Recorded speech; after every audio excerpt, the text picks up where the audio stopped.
Hey, what's up, everybody? Welcome to another Scaring Myself Shitless edition of Wade Watches for Halloween. I'm Wade, and today I'm going to be reviewing Candyman from 1992, directed by Bernard Rose and starring Virginia Madsen, Tony Todd, Xander Berkeley, and Cassie Lemons.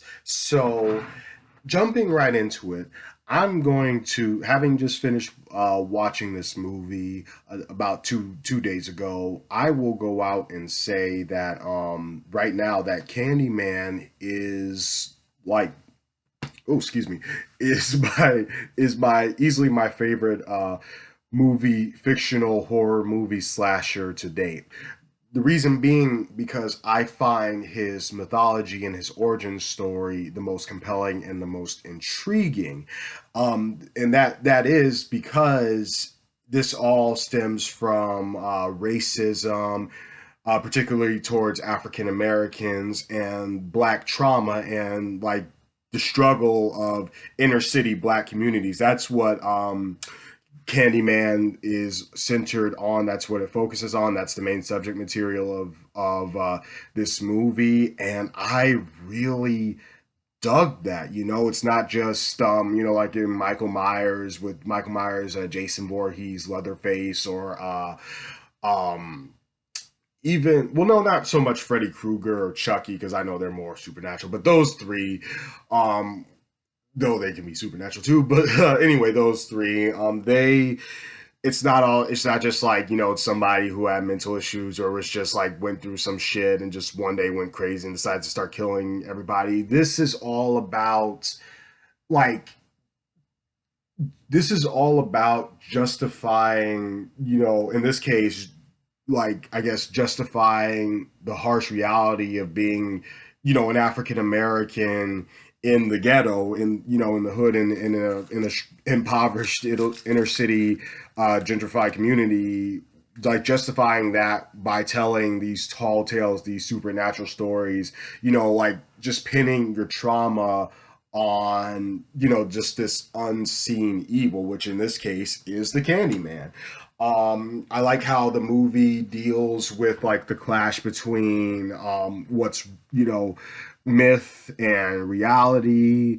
It's kind of a little case study on again urban myths, urban legends, folklore, and stuff, and where what harsh realities lead to people coming up with that.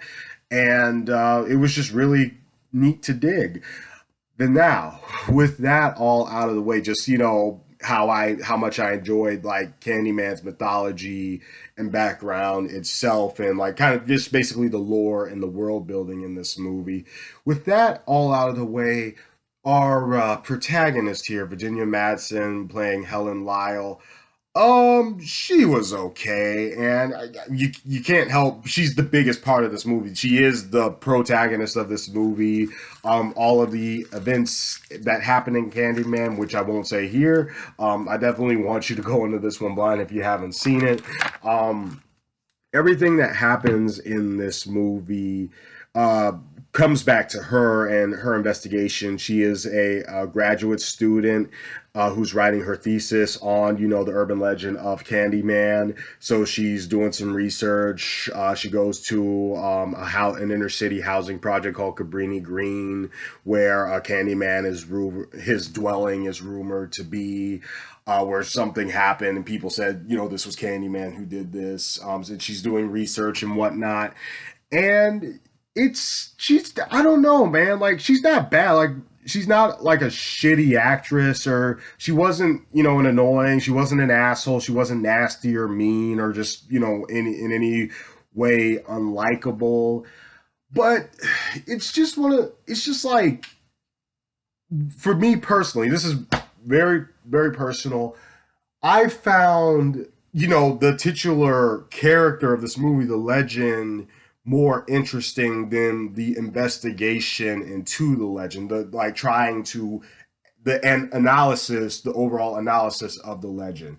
Like when Candyman's full backstory is revealed in this movie, I was like, "Holy shit, that's the movie I'd love to see," you know. And I understand why they didn't show that because it's supposed to be. Wait, is this real? Is this all in somebody's head?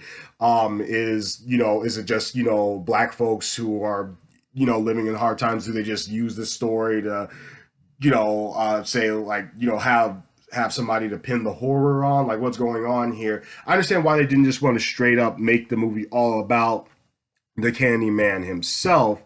But it's just that when his story is told, I just wondered to myself, like, I feel like I would have been more intrigued if the movie had focused on Candyman himself. Hell, I feel like I would have been more intrigued if the movie had focused on, like, I guess just like the everyday black folks, living in Cabrini Green and dealing with what they have to deal with and like what their relation is to this urban legend. And I understand that a reboot did indeed happen that focused more on black trauma and whatnot, and I'll get to that. I will be getting to that because I don't want to spoil anything or give away how I feel about the 2019 reboot, but going back to the original 1992 one.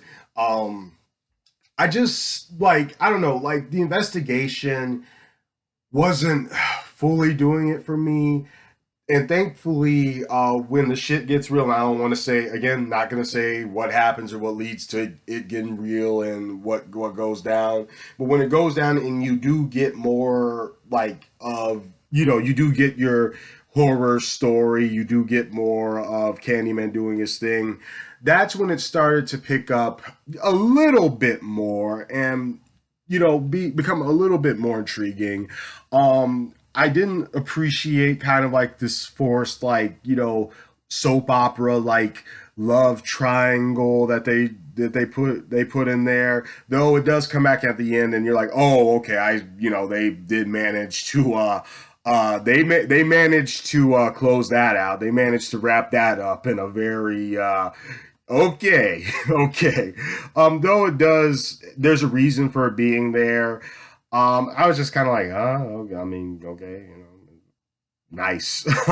But I'm trying to say like that investigative part was all right at first because I get it. This is a movie that centers around someone doing a thesis on this, and a lot of horror movies do that thing where it's like, oh, we're obsessed with urban legend, we're obsessed with the supernatural. Let's start an investigation. Let's go out there and meddle in things that probably shouldn't be meddled with. That's the motivation of like 85% of horror movie protagonists. So I get why they went that route.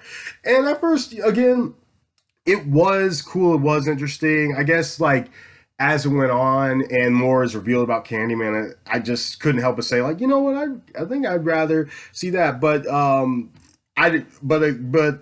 like as it went on, I I was feeling the movie a bit more, is what I'm saying. Like when shit starts to get real, when Candyman starts to have a bigger role in the movie. And by the way, Tony Todd as Candyman, just perfect.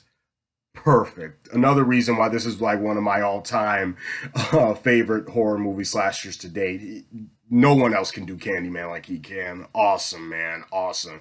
His voice is epic. Like just his mannerisms. He's not just like that typical silent slasher who just like it's all about, oh, I'm gonna cut you up. Like how good with him, what I appreciate is that it's not all about like, how gruesome is he when he butchers his victims, like how fucked up is he, how fucked up are the kills in this movie. That's not what this slasher movie is about. There's a deeper message, there's a deeper meaning that ties back to very very real, a very authentic reality that a lot of black people living in the inner city are still facing to this day. So this movie isn't afraid to combine real world terror with fictional terror, and I appreciate it for that. And that's the main thing that saves Candyman for me. Nobody was bad in it, and the protagonists in this movie aren't as annoying or cliche as your typical horror movie protagonist. It's just that you know the the implications of this myth and whatnot are just a bit more interesting than the actual screen story of, hey, I'm, a graduate student investigating, looking into this. That's all, but it's still a solid horror movie watch. I love this. The soundtrack is very eerie and very haunting. It's very effective. The kills in this movie actually have a point, and even with what I just said, with you're middling and things not meant to be meddled, and even that's that itself is addressed in this movie, and I appreciate it. Like, that is pretty much one of the biggest things that is addressed in Candyman, and there are repercussions for meddling and what's not to be meant to be meddled in, and that's all I'll say. So this was still a very engaging watch. I'm glad I went ahead and checked out the original properly. I've seen, I went out to the movies to see the 2019 one, and I've kind of like I've watched this one in passing without really paying too much attention to it. So I've seen it before. I think I caught it on TV or something. But this time, because I wanted to review it for my Halloween series, I watched it intently, and it's still a very thoroughly enjoyable slasher horror film, and it features one of my favorite slashers in cinematic history to date. So wrapping it up, I'm going to give Candyman 1992 an 8.5 out of 10. Again, just that, like, just the main investigative part and what happens afterwards, it's only because I just didn't find it as engaging as like the lore and all that stuff behind Candyman himself as much as I did, as much as I would have liked. But it's still a really good movie, and I still highly recommend it if you haven't seen it already. So 8.5 out of 10 for Candyman. This has been another Scaring Myself Shitless edition of Wade Watches, and I will see you fine people next time. Peace.